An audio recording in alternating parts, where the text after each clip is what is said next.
Joined by our longtime friend, Brian Crowley, our News Channel 5 political analyst. Government shutdown. Your thoughts? Well, potential shutdown. Well, what's really different this time is that you have this hardcore group of 5, 6, 7 Republicans in the House who are determined that they're going to have their way or there'll be a shutdown, and they can live with that. And that's a little unusual. And they are thwarting Kevin McCarthy at every turn, it appears, at this point. In fact, even some Republicans have talked about how whether they may not have liked Nancy Pelosi, but they admired how she managed to hold her Democrats together at these crucial times when she was Speaker. It's a very unusual time we're in, and some people just sound like they're happy if they can just burn it down. And Matt Gaetz, 1st Congressional District of Florida, Republican, one of those who is among the arch conservative group blocking any appropriation bills right now from going far, and has acknowledged there's going to be pain in this district. Not a lot of military families there in North Florida, but said that's the price that'll have to be paid to get what they deem as necessary. Thoughts? Well, it's always easier to make somebody else pay the price for what you want to accomplish. You know, there'll also be people who work in his office who are at risk of not getting paid for a while. And, you know, you can picture these families sitting there worried about how they're going to pay their bills if suddenly their check stops. You know, do adjustments have to be made to the federal budget? Absolutely. What we need back that we haven't had in a long time is Democrats and Republicans who know how to work together, who know how to accomplish things. Our founding fathers did not intend that Congress would constantly be a deadlock. The whole idea was that they would debate, compromise, work things out, and move forward. And that's what we need to get back to. Are we ungovernable now? No, I don't think we're ungovernable, but I think that we may need to suffer a little to understand how we need to get back together. It's sort of like having a football coach whose team is always losing. At some point, you have to decide whether or not you're going to replace the coach. Do you have to replace members of the team? You have to make everything work again. And, you know, I think in our institutions, we need to get back to, like I said, compromising, working together. We see it in the Florida legislature. You know, the Republicans have a supermajority, and they largely say it's our way or the highway. The new speaker that that's going to be coming in, you know, he's talking about doing a little more compromise with Democrats, at least bringing them to the table. We need to do that. That's what this nation is built on. The former president, now back at Mar-a-Lago as he begins kind of the fall-winter season here, has been exhorting Republicans, and the most conservative are listening to him on this shutdown issue. So that's another part of the equation there, and all of that leading into the rhetoric, the reality, and the politics of 2024. The Republican Party is a very complicated party right now. You know, Senator Mitt Romney, who announced that he was not going to run for re-election, noted that sometimes groups of senators would, on one hand, be cheering what Donald Trump had to say, and then they'd go into the cloakroom and laugh at what he had to say. I think there's, on one level, I don't think Donald Trump is as strong within Republicans as some people think. If he was that strong, he wouldn't have a handful of people that are running against him for the nomination. I think that as we get closer and closer to people actually voting, I'm not saying he's not going to win the nomination, but I think his support will be less than people think it is now. Well, that is a good jumping off point for part 2 of our discussion on the other side of the break. So as always, he's a mind reader on top of everything else. Brian, we'll be back with more from you, a lot more, in just a moment. Please stay with us. Is it too late for Governor DeSantis to make any real headway against the man at Mar-a-Lago? Presidential politics. More with Brian Crowley next. Please stay with us. Back with Brian Crowley, who, for our regular viewers, was away on vacation. Good to always have you back on the desk. You look well rested. Well, thank you. Thank you. Good to have you back. Brian, I want to pick up on what you talked about on the flip side of the break. Presidential politics. We're now almost ready to move into October.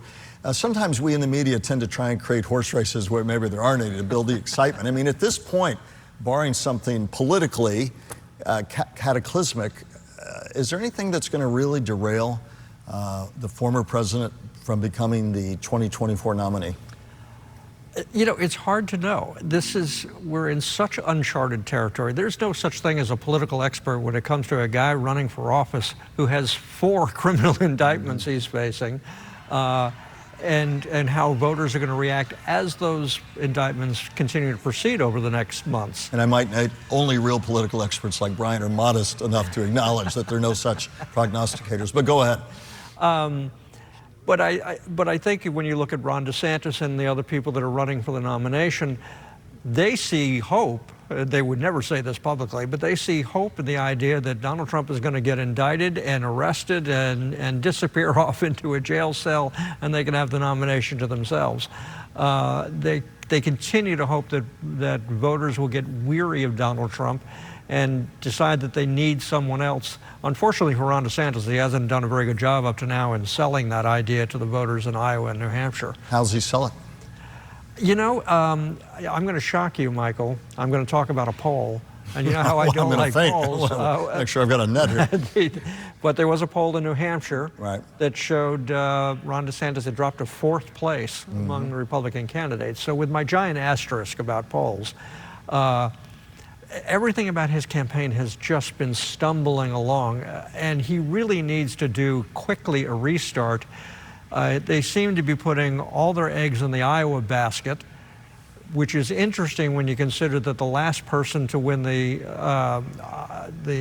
Iowa caucuses was Ted Cruz in 2016, we saw then Rick Santorum in 2012, and Mike Huckabee in 2008. So this suggests that even if Ron DeSantis wins Iowa, he could still lose the nomination. Which is a real long shot right now. And someday be a spokesman for Relaxium, like Mike Huckabee is. So.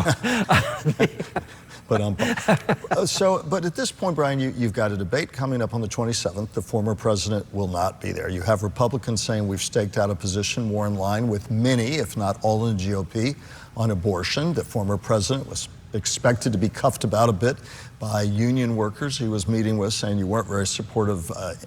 The argument will go from some of them of labor during your administration. Nothing seems to stick right now. On the 27th, if they have any hope, what is the case, and you've touched on this a little bit already, but what would you expect Ron DeSantis to say? If you're going to make any headway, convince people that there needs to be some room for you to think about somebody else besides the former president, what do others have to say? I think they have to very clearly state that Donald Trump is not the man who should have the Republican nomination, and here are their reasons why. I think this kind of dancing around it, not taking it on directly, hasn't helped them. They're not, you know, Donald Trump continues to do well among most Republican voters.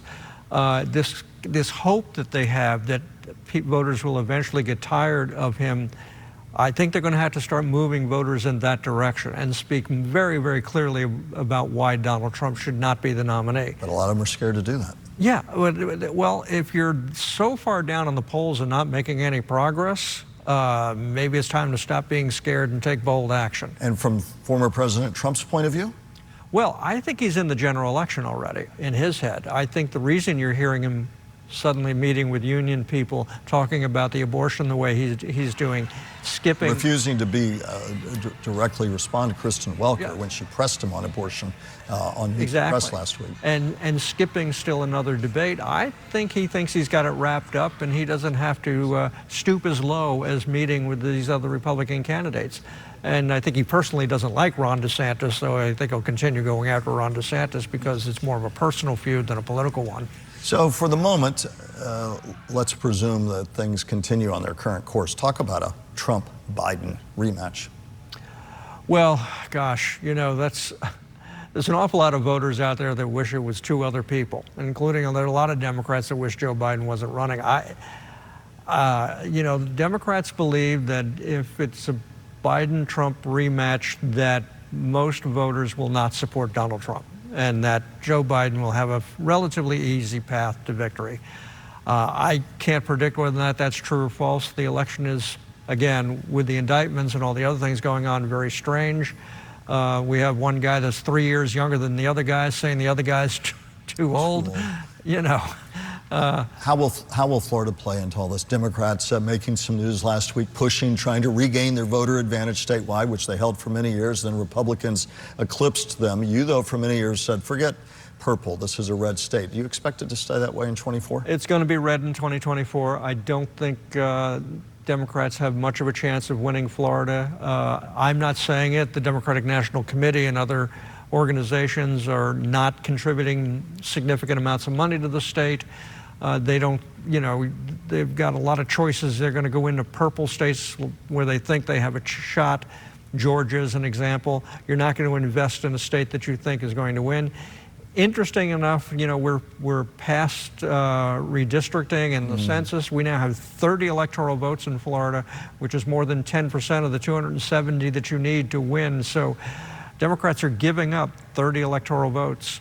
Talk about the great unknowable, of course, the 4 indictments that the former president faces. One thing to talk about them, another to see how they play out in court and the blowback on that, whichever way that goes, and positive for him or negative. So far, it's done nothing but help elevate him in the minds of many in the GOP base. But your thoughts as we move ahead into that uncharted territory? Well, I think the maneuver from the Trump team is pretty clear. They're doing their best they can, and so far have been successful to some degree in delay. So if they can push off the actual court hearings until 2024, I think in his mind, if he wins, 5 minutes after he's sworn in, he's going to announce that he's pardoned himself, and that'll take care of all that.